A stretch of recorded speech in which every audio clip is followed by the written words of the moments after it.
Hello everyone and welcome to Shelby This Week. On today's program, Township Updates and the Shelby Township Fire Department Red Hot Dinner Dance fundraiser.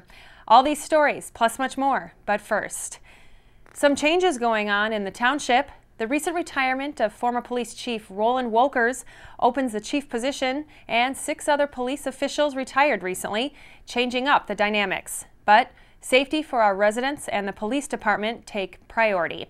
Here's Supervisor Rick Stathakis. We had some testing done. There were 3 candidates from the police department. The one candidate that did pass the test was Captain Stanberry. So he is our one and only qualified candidate. We will be interviewing him. Our board will be interviewing him the first week of March. So we'll see how that goes. And then hopefully sometime thereafter we can make a decision. And then we've got, of course, ongoing negotiations, especially with the fire department right now. We're really trying to push for the defined contribution benefit plan. Right now we have the defined benefits, and we just can't sustain that. We can't do that in a fire or the police department. So we are going to continue negotiating with the fire.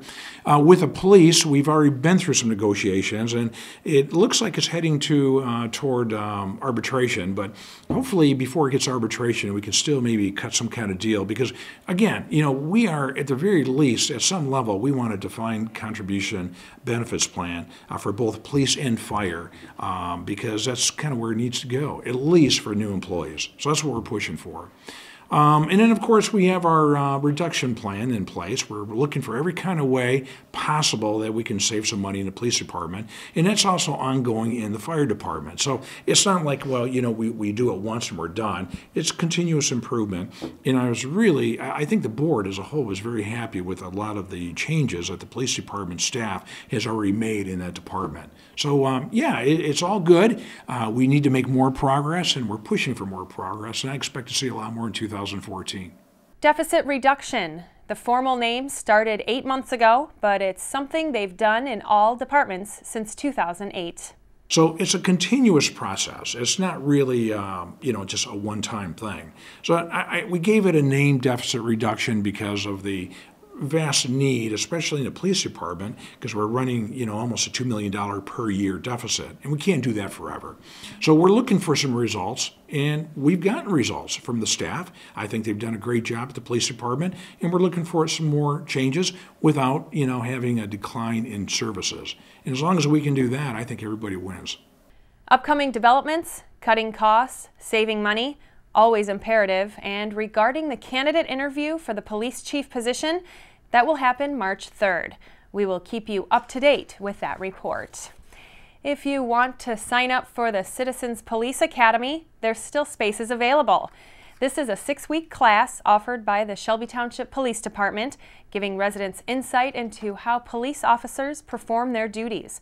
Classes include covering criminal investigations, traffic stops, crime scene processing, and more. Applications are being accepted until March 1st, so call 586-731-2121, extension 306 for more information. The Shelby Township Fire Department welcomed Red Hot couples recently to their 24th annual Red Hot Dinner Dance fundraiser. Andrew Shelsky was at the Red Hot event and tells us more. 360 attendees strutted their stuff at the Palazzo Grande for the 24th annual Red Hot Night Valentine's Day Dance. Red Hot Night, this is the 24th annual Red Hot Night. It's a charity fundraiser for Great Lakes Burn Camp.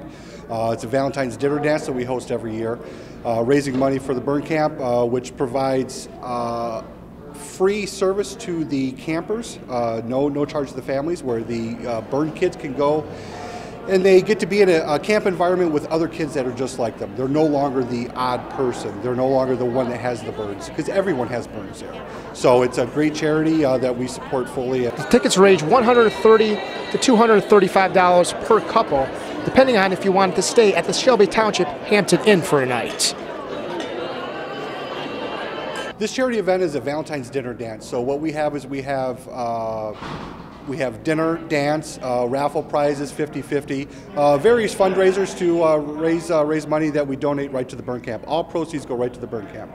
Jeremy Verbeek, a firefighter and EMT, explains a little bit more about the auctions?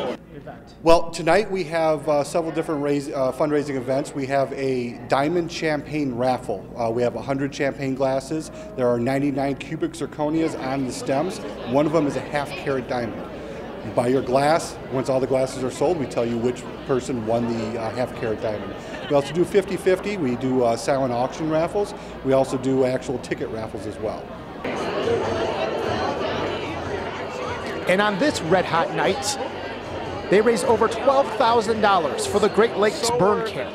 My favorite thing is getting dressed up, being with great people, raising money for a great cause, and enjoying, having a good time doing it. For Shelby This Week, I'm Andrew Shelsky. Looks like it was a wonderful event for a great cause.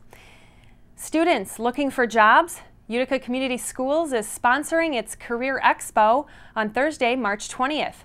The Career Expo is offered for all interested students and parents located at Eisenhower High School. The expo goes from 7 till 9 p.m. Over 100 career representatives will be in attendance, offering information on their line of work, how they prepare for their jobs, and more. Coming up, heavy problems on your most expensive purchase, Michigan roads, and sleeping in the doghouse. Stay tuned.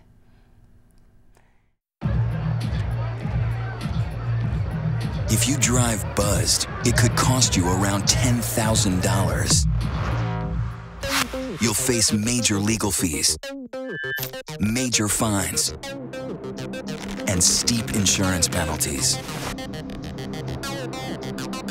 You could lose everything. Nothing kills a buzz like getting pulled over for buzz driving, because buzz driving is drunk driving.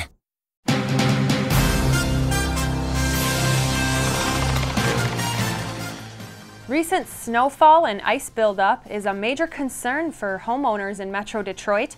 Katie Shimatero tells us what happens to our roofs when a combination of snow, ice, cold, and warm air hit all at once.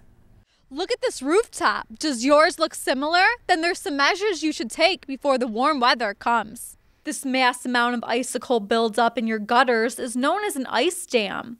I spoke to the owner of Seal Right Roofing here in Shelby Township, Scott DeLucia, who says flooding can be an expensive side effect of these dams. A lot of times an ice dam occurs because you have an issue, either a loss of heat by not having enough insulation in the attic, or not having the correct ventilation system, which causes that heat to sit in the attic, melt the snow runs down, and then once it hits that overhang, it freezes. And especially near the gutter areas. And then that constant thawing and refreezing creates an ice dam, and eventually that water has nowhere to go. So it'll back up and eventually leak into the home. So how can you protect your roof from these harmful ice dams? The main thing is to get the snow off of the roof, snow and ice dams, and we do provide those services. As a homeowner, what you might want to do is pull the snow off the bottom, say 4 to 6 feet of the roof.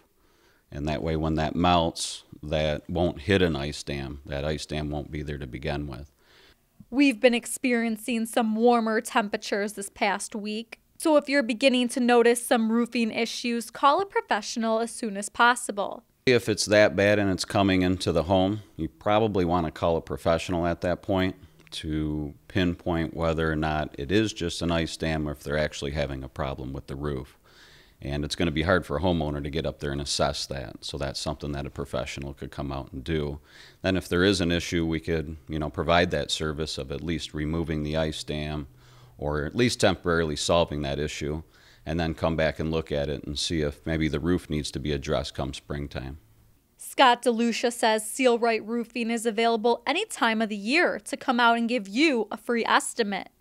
We're pretty much exterior remodeling, so whether it's roofing, siding, windows, doors, seamless gutters, any of those projects that you might want to do, we absolutely do free estimates.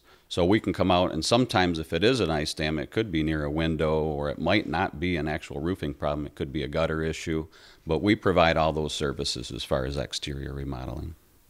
If your gutters are filled with icicles, either rake them off yourselves or call a professional to avoid flooding. For Shelby This Week, I'm Katie Shimatero. Contractors also say do not put salt on the roof of your home. use calcium chloride instead to get rid of snow. Well, here's a story that's not too surprising. Michigan roads rank last among the 50 states in spending on road repairs. What do the locals say? Spend the money to fix the roads. Officials say we spend less on our roads than other states around us like Illinois, Ohio, and Wisconsin. County officials met recently to steer efforts for major road funding. The number one issue, no matter what polling you do or anybody you ask right now, is fix the roads. People want these roads fixed. So there's money that the state has, surplus money that they're trying to figure out what to do with. I know our reps are very much interested in trying to figure out how do they help us through the rest of this winter and help us with our budgetary concern we had with our past year. They're also concerned about the future, and that's what we're here to talk about. What do we do about fixing these roads? Again, potholes, we fill them. It's like picking a dandelion in the middle of a field. You could pick the top off of that dandelion. The next day, that dandelion is going to come back in full bloom, and you're going to have 4 or 5 more with it. It's the same thing with potholes. So what we're trying to do is the maintenance with these guys is going to continue. They'll be out there doing it, but I brought our state reps here today to give you some insight as to what they're planning on doing for Macomb County residents that's going to impact the entire state. This has been one of the state's worst winters. Potholes, salt, and snow removal have torn up our local roads. Macomb County has a major challenge at hand: building repairs. $102 million worth of improvements and upgrades to government buildings. The Board of Commissioners met recently. A 5-year plan has been laid out of what's to be done first. At the top of the list, the old county building in Mount Clemens. An electrical fire last spring caused major water and smoke damage to the old building. Other projects include new courtrooms in the court building and repairs to the jail. Commissioners have a big project on their hands. We'll keep you posted on how it pans out. As we recently reported, Kroger on Van Dyke and 23 Mile announced they're closing their doors. Saturday, February 22nd at 6 p.m. will be their last day of business. And the new Kroger Marketplace at 23 and Hayes will be opening Sunday, February 23rd. This new Kroger will be the first of its kind. They'll sell jewelry, groceries, home goods, and clothes. Staff members were in the doghouse, all for a good cause. Michigan Humane Society staff spent the night in doghouses as part of an effort to raise awareness about the dangers of leaving pets outside in freezing temperatures. Staff members slept outside starting at 10 p.m. for 8 hours until 6 a.m. at the Michigan Humane Society in Detroit.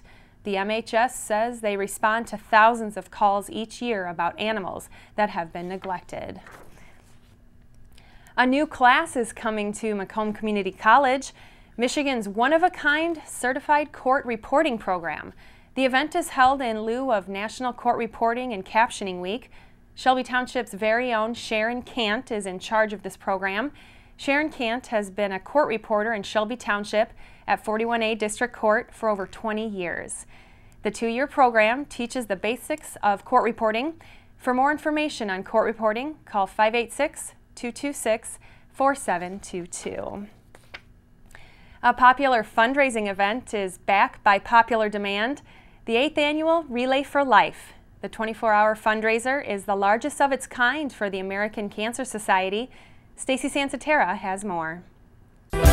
Each year, more than 4 million people in over 20 countries raise much-needed funds and awareness to save lives from cancer through the Relay for Life movement. And as Shelby Township kicks off preparation for our 8th annual relay, it's your opportunity to get involved. We are always on the lookout for teams that want to join up, whether they're a past team or new teams. We're welcoming everybody, as well as volunteers and survivors. We're always on the lookout for any survivors out there.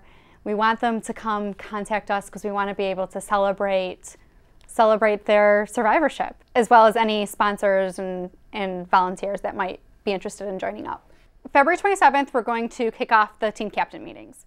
And it's going to start with a fundraising 101, but it's also open not only to new teams, but to past teams.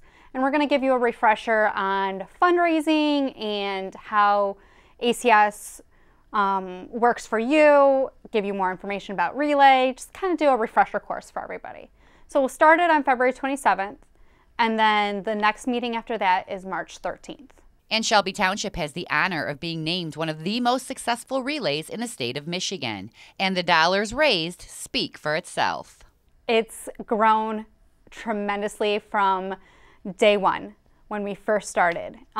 Every year we grow in numbers. We grow in numbers of teams, we grow in numbers of survivors, of people who just come out and join, and the number one, we grow in number of money that we raise. We are actually 8 years of doing it. We are close to hitting $1 million.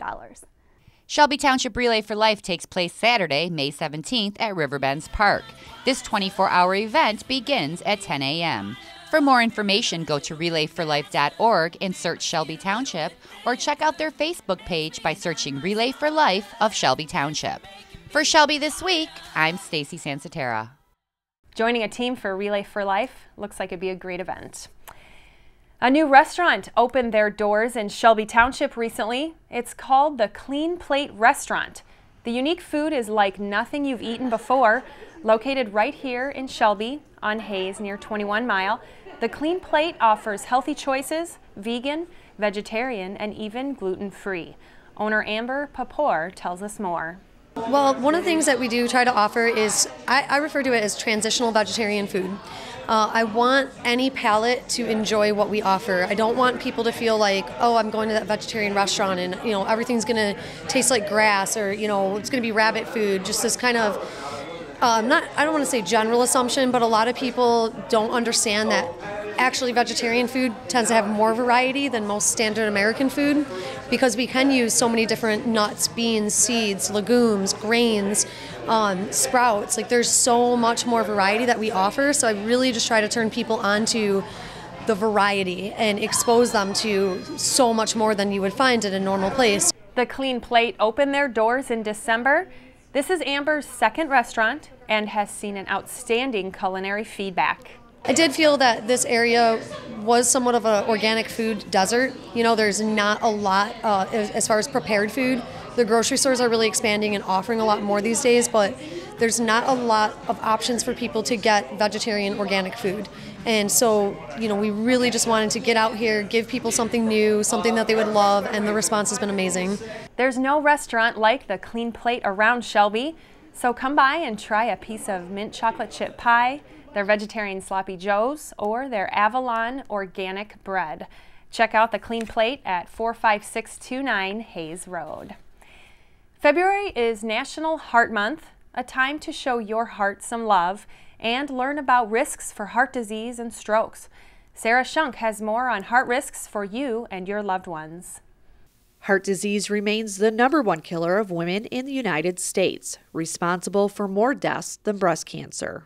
The lack of awareness by patients and even medical professionals has led to more female than male deaths involving the disease. Because women are less likely to recognize symptoms and talk to their physician, warning signs of the disease go unnoticed. But nowadays, heart disease is no longer a man's problem. In the past, women were less referred for screening tests or diagnostic tests, and they were treated less aggressively than men. But finally, as we started treating women, we found that they had more aggressive disease and more poor prognosis. Now, as of 2014, we know that heart disease affects and causes 40% of deaths in American women. It's a very extensive problem. Signs of a heart attack aren't necessarily what we have seen on the big screen. Many signs for women are different than their male counterparts. Men can have the classic symptoms of left-sided chest pain that goes to the jaw, left arm pain, and sweating. On the contrary, women, it's very difficult to understand the symptoms of heart disease. The fact that more heart disease is seen in women after menopause, most of the symptoms can mimic like hot flashes. You're feeling tired, you're sweaty, you just won't be able to do your normal chores like you used to. You could have like more upper epigastric or stomach pain, back pain, pain in the right arm, right side of the chest, which is totally different than what men usually have. And while you can't regulate risk factors such as age or genetics, there are some you can control. Well, the biggest controllable risk factors in today's age is smoking. We see a lot of young women who started smoking for various reasons, one of which is weight control. I would recommend to all those young women out there to stop smoking, because the symptoms of and the bad signs of smoking are not seen when you're younger, but you see it as you grow older in the 50s. And the other risk factors are high blood pressure, high cholesterol, being overweight, and obviously having high blood sugar or what we call diabetes. Dr. Rudaraya suggests that knowing your numbers for your blood pressure, cholesterol, and your waist size is crucial in keeping one step ahead of the disease. If you aren't sure what your numbers are, make an appointment with your physician to get them checked or contact the Henry Ford Heart and Vascular Institute at 800-532-2411 for their $99 Heart Smart screening. For Shelby This Week, I'm Sarah Shunk. A Medal of Honor is always a proud affair, and recently, World War II medals were given to a family. John Martin has the story. On February 20th, U.S. Representative Candace Miller presented World War II medals to the family of the late World War II veteran Clifford Greenslade in honor of his service to our nation.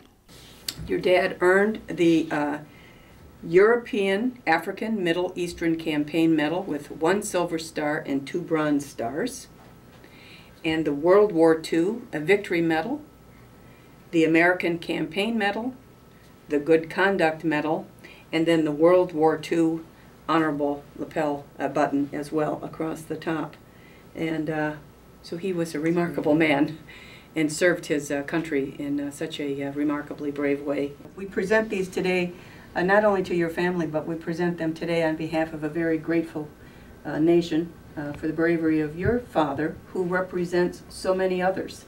And I certainly see that in Washington today. There's not so many World War II veterans left. As you know, they're dying off at an unbelievable rate right now.